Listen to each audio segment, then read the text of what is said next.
Hello student, जैसा कि हम लोग कल लास्ट टाइम पढ़ा था हम लोगों ने class 10th biology first chapter life process. ठीक बेटा, क्लास 10th बायोलॉजी में 6 चैप्टर हैं। ठीक, 6 में से जो फर्स्ट चैप्टर आपका है वो है लाइफ प्रोसेस। अब लाइफ प्रोसेस में अगर सब हेडिंग देखोगे तो उसमें 4 हेडिंग आती हैं। मैं एक बार फिर से आपको रिवाइज करा दे रहा हूँ। पहला होता है digestive system,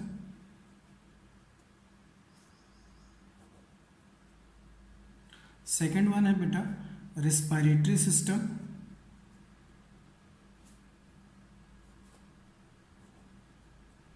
and third one है सर्कुलेटरी सिस्टम,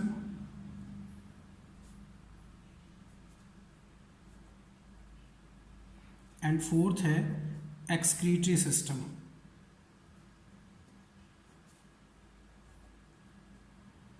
ये 4 चैप्टर हैं आपके लाइफ प्रोसेस में। 4 चैप्टर नहीं कह सकते, मेन चैप्टर तो आपका लाइफ प्रोसेस है, बट हाँ इसमें सब हेडिंग्स आपकी हैं ये 4। फर्स्ट आपका है डाइजेस्टिव सिस्टम, जिसमें हम डाइजेशन से रिलेटेड सारी चीज़ें पढ़ेंगे, respiratory system and circulatory system, finally fourth है आपका एक्सक्रीटरी सिस्टम। ठीक, तो लाइफ प्रोसेस का मतलब क्या है कि लाइफ मीन्स होता है जीवन, यानी कोई भी लिविंग बॉडी सर्वाइव करता है अपनी बर्थ टू डेथ, जो उसकी लाइफ स्पेन होती है उसके अकॉर्डिंग वो सर्वाइव करता है। तो लाइफ और उस लाइफ में जो उसके प्रोसेस मतलब कौन कौन सी प्रोसेस इन्वॉल्व होती है उसे सर्वाइवल में हेल्प करती है। ठीक, तो उसमें पहला आपका है डाइजेस्टिव सिस्टम, जिसमें जो वो फूड खाएगा उससे जो उसको एनर्जी मिलेगी, वो सारी चीज़ें, कहाँ फूड डाइजेस्ट होता है, कैसे डाइजेस्ट होता है, कौन कौन सी एक्टिविटी होती है, वो सारी चीज़ें इस सिस्टम में आपको पढ़नी होती है।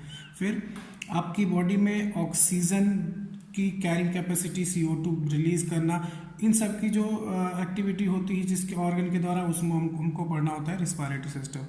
देन हमारी बॉडी में ऑक्सीजन की रिक्वायरमेंट सबसे ज़्यादा होती है, मैक्सिमम ब्रेन को चाहिए होता है, तो उस ऑक्सीजन को ब्रेन तक पहुंचाने के लिए हमें पढ़ना होता है हार्ट एंड ब्लड, और जो कि हमें मिलता है सर्कुलेटरी सिस्टम। एंड फाइनली हमारी बॉडी में जो वेस्ट मटेरियल होता है, जो ब्लड में वेस्टेज होते हैं, उनको फिल्टर करके बॉडी से रिमूव किया जाता है। तो वो हम कौन से चैप्टर पढ़ेंगे बेटा, कौन से टॉपिक में, एक्सक्रीटरी सिस्टम। एक बार मैं आपको इन्फॉर्मेशन के लिए बता दे रहा हूँ, ये कोई पर्टिकुलर चैप्टर नहीं है, क्लास 11 में तो चैप्टर है, बट 10th में ये चारों चीज़ें इसमें इंक्लूडेड है लाइफ प्रोसेस में। क्लियर? तो अभी आज हम शुरू करते हैं डाइजेस्टिव सिस्टम यानी लाइफ प्रोसेस का first topic. Today I will start. तो लाइफ प्रोसेस का फर्स्ट टॉपिक आपको हेडिंग लिखनी होती है nutrition.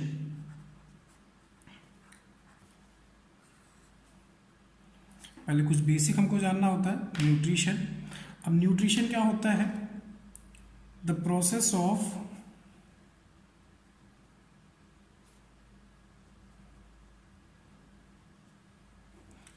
taking food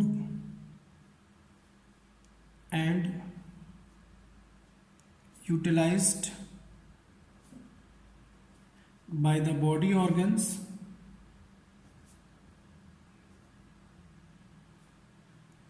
to get energy,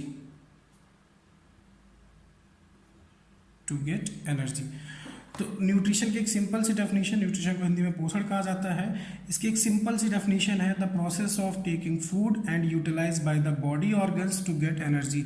मतलब एक ऐसी प्रोसेस जब फूड को हम इंटेक करते हैं यानी खाते हैं तो हमारी बॉडी ऑर्गन्स को यूटिलाइज करते हैं, उस फूड को, कॉम्प्लेक्स फूड को सिंपलेस्ट फॉर्म में कन्वर्ट करते हैं। तो कॉम्प्लेक्स फूड को सिंपलेस्ट फॉर्म में कन्वर्ट करना बॉडी ऑर्गन्स के द्वारा, जो भी डाइजेस्टिव ऑर्गन होते हैं, और उस फूड से हमें एनर्जी मिलती है। तो इस पूरी प्रोसेस को हम क्या कहते हैं बेटा, न्यूट्रिशन। ठीक, अब न्यूट्रिशन के साथ साथ ये आता है कि आपको कौन से फूड इंटेक करने होते हैं। तो जो फूड हम इंटेक करते हैं उसे हम क्या कहते हैं बेटा, न्यूट्रिएंट। अब न्यूट्रिएंट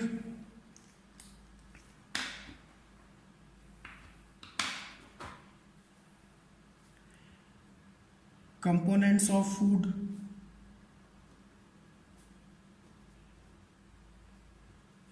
कंपोनेंट्स ऑफ फूड, तो कंपोनेंट्स ऑफ फूड कौन से होंगे, such as first protein, fat, carbohydrate, ठीक बेटा। तो प्रोटीन, फैट, कार्बोहाइड्रेट, इसमें और भी आते हैं वाटर, विटामिन एंड मिनरल, ये भी होता है, इसमें इंक्लूड होता है। ठीक, तो protein, fat, carbohydrate, water, vitamin and minerals, ये कंपोनेंट्स इसमें होते हैं। आपको कहीं कहीं 6 ये भी मिलेगा, न्यूक्लिक एसिड, न्यूक्लिक एसिड, जिसमें आपको कह सकते हो डीएनए एंड आरएनए, ये होते हैं। क्लियर। तो एक चीज ध्यान रखने का, न्यूट्रिशन की डेफिनेशन हो गई। न्यूट्रिएंट्स में जो कंपोनेंट्स हम यानी फूड जो हम खाते हैं उस फूड में कौन कौन से कंपोनेंट्स होते हैं। कंपोनेंट्स कौन से होते हैं? प्रोटीन होता है, फैट होता है, कार्बोहाइड्रेट हो सकता है, वाटर तो हम नेसेसरी हमें बिफोर या आफ्टर लेना ही होता है, एंड विटामिन एंड मिनरल्स होते हैं, वेजिटेबल से मिलते हैं, एंड न्यूक्लिक एसिड, ये भी कंपोनेंट्स होते हैं। मेन जो होते हैं वो आपके 3 होते हैं, प्रोटीन, फैट और कार्बोहाइड्रेट। क्लियर। चलिए आपके कुछ नोट पॉइंट में लिख देता हूं। नोट पॉइंट क्या है? If we intake 1 gram protein तो कितनी एनर्जी मिलेगी? 1 ग्राम कार्बोहाइड्रेट,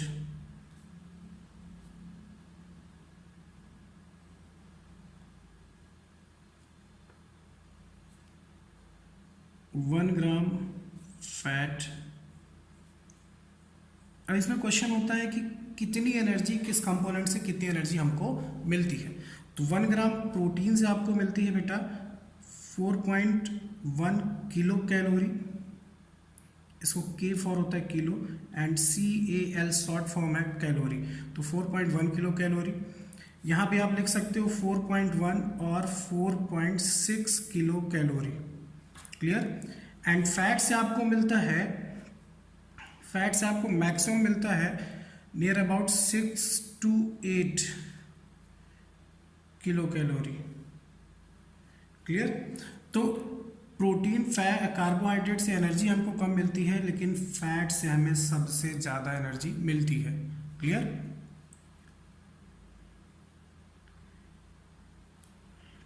अच्छा, दूसरा पॉइंट,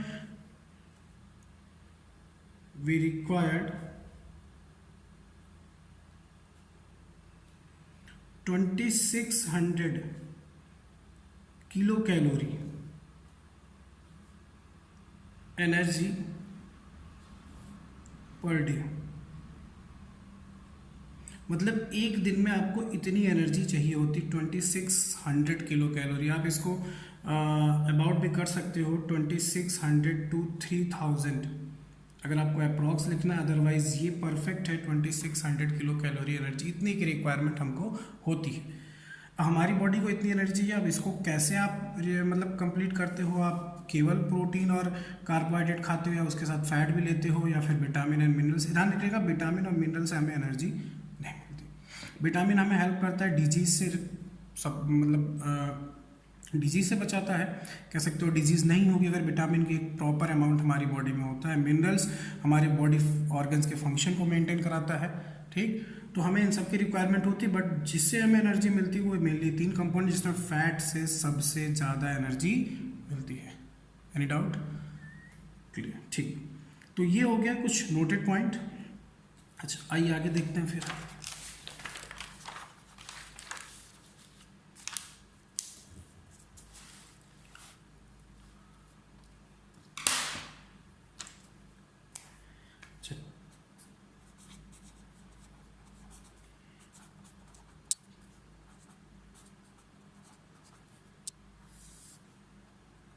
टाइप्स ऑफ न्यूट्रिशन।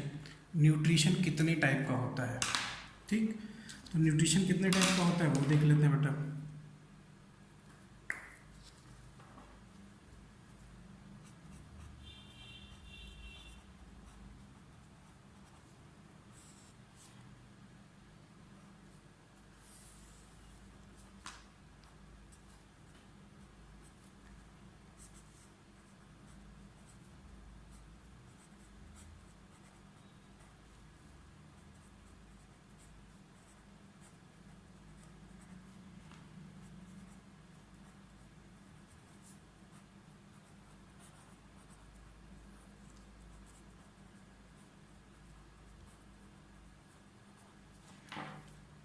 ठीक।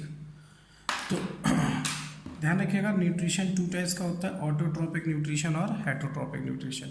ऑटोट्रॉपिक न्यूट्रिशन, ऑटो मीन्स होता है सेल्फ, ऑटो मीन्स क्या होता है, सेल्फ, ठीक। ट्रॉफिक मीन्स होता है न्यूट्रिशन।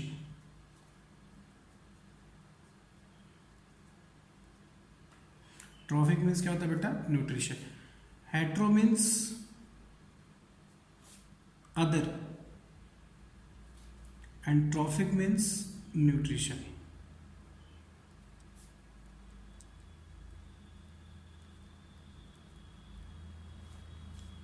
ठीक, आप इसका नोट्स भी कंप्लीट करिएगा, बट अभी के लिए पहले समझ लीजिए, कॉपी पेन साथ लेके बैठिए आप। ठीक, अब autotrophic nutrition, auto means self, meaning से ही क्लियर हो रहा है ऐसे ऑर्गेनिक जो अपना फूड खुद से प्रिपेयर करते हो। ठीक, ऐसे ऑर्गेनिक जो अपना फूड खुद से प्रिपेयर करते हो उसे हम क्या कहते हैं, autotrophs, and such type of nutrition is called autotrophic nutrition. An organism make their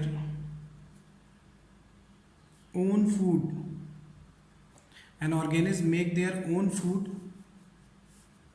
अब यहाँ ये भी लिख सकते हो, by the process of photosynthesis,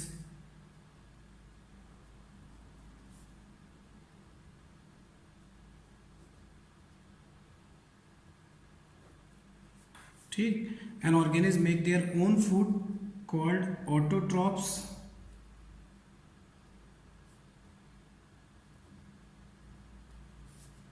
and such type of nutrition is called autotrophic nutrition. तो ये तो हो गया इसकी डेफिनेशन। एग्जाम्पल अगर आपसे पूछा जाएगा तो आप एग्जाम्पल लिखिएगा, all green plants,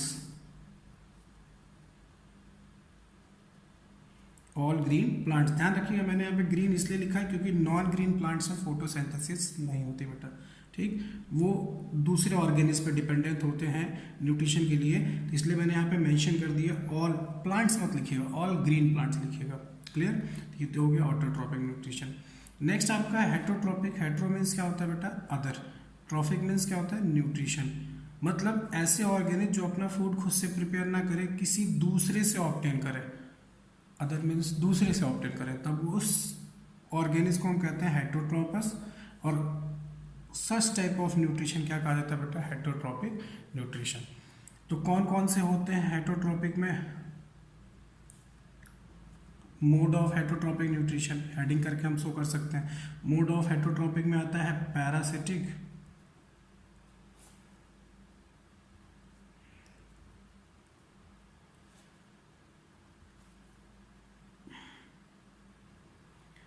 saprophytic,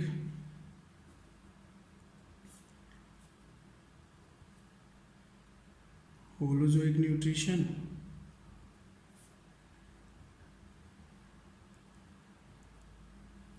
and fourth आता है बेटा सिम्बायोटिक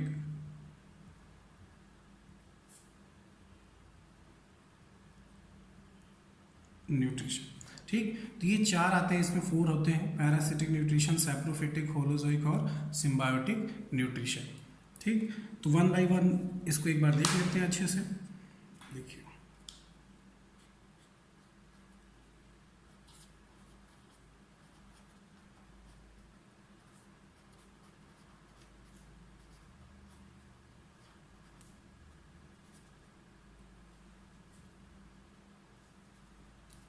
पैरासिटिक न्यूट्रिशन। अब पैरासिटिक न्यूट्रिशन क्या होता है, ये हेटरोट्रॉपिक का ही पार्ट है। आप हेडिंग लिखिएगा, मोड ऑफ हेटरोट्रॉपिक न्यूट्रिशन। तो मोड ऑफ हेटरोट्रॉपिक न्यूट्रिशन में आपको फर्स्ट मिल जाएगा पैरासिटिक न्यूट्रिशन। क्लियर, इसमें क्या होगा बेटा, an organism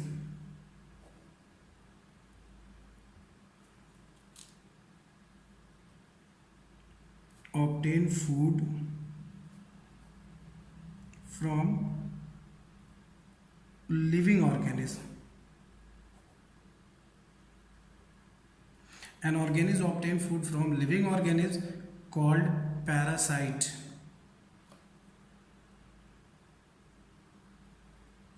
Called parasite, and such type of nutrition is called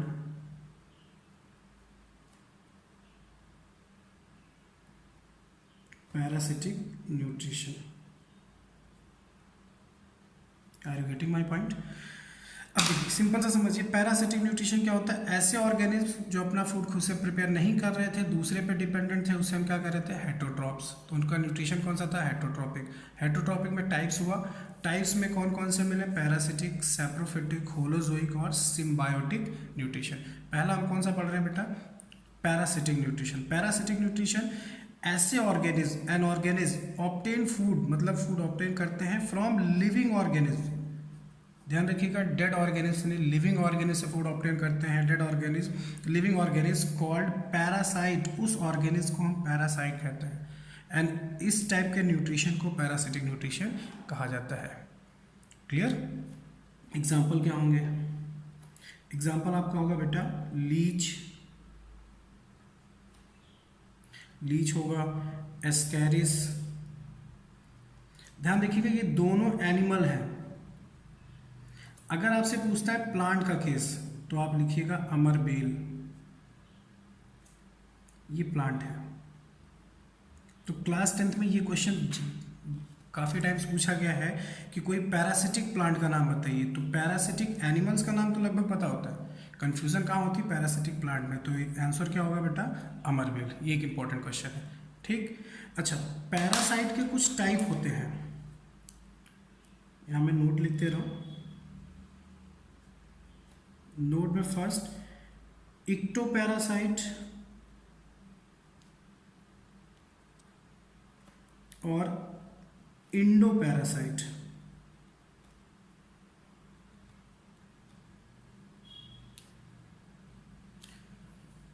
अब इक्टो और इंडोपैरासाइट क्या है? इक्टोपैरासाइट एग्जिट मतलब बाहर से, obtain food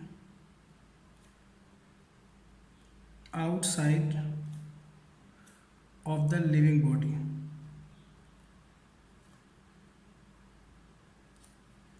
and obtain food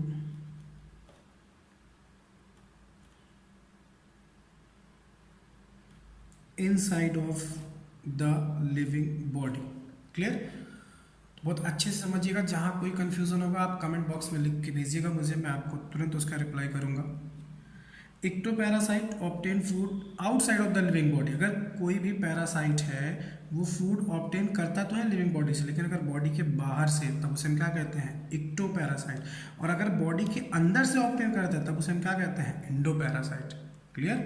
तो इक्टोपैरासाइट का एग्जाम्पल कौन होगा? लीच। और इंडोपैरासाइट का एग्जाम्पल कौन होगा बेटा? एस्कैरिस। क्लियर? ये हो गया आपका फर्स्ट पैरासिटिक न्यूट्रिशन। सेकंड देखते हैं सैप्रोफिटिक, फिर होलोजोइक, फिर आपका सिम्बायोटिक न्यूट्रिशन।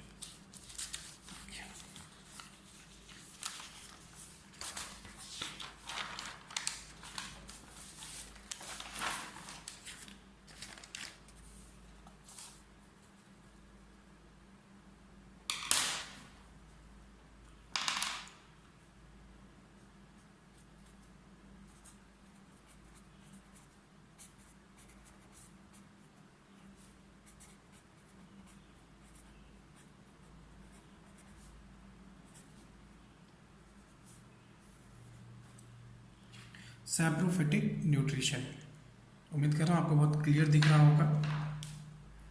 सैप्रोफिटिक न्यूट्रिशन कैसे क्या होता है? अब इसमें पैरासिटिक में क्या था? लिविंग बॉडी से ऑब्टेन कर रहा था। सैप्रोफिटिक में क्या होगा?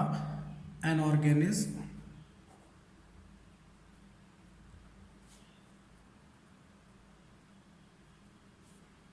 Obtain food from dead organism और कहीं कहीं लिखा होगा बेटा dead organic matter.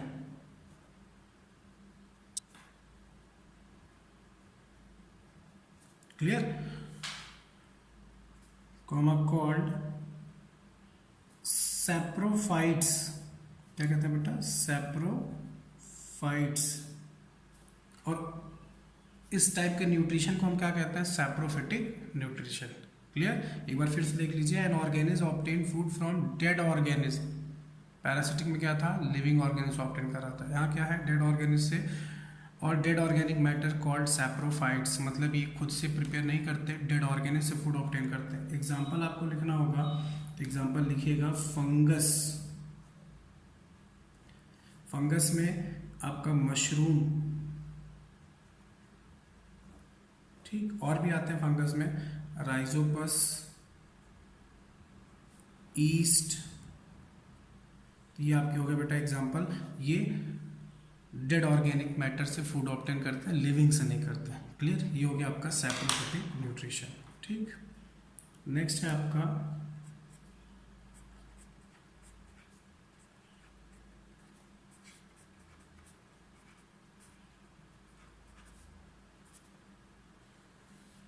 Holozoic nutrition.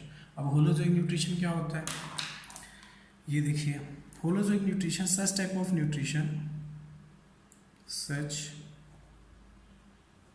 type of nutrition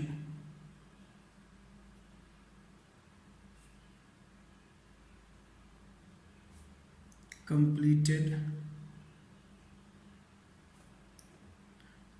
under 5 step।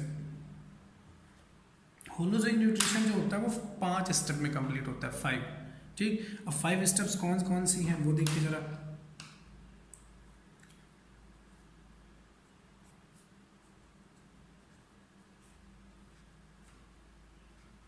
Ingestion,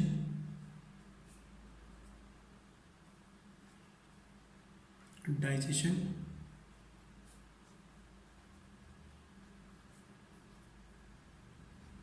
absorption, assimilation,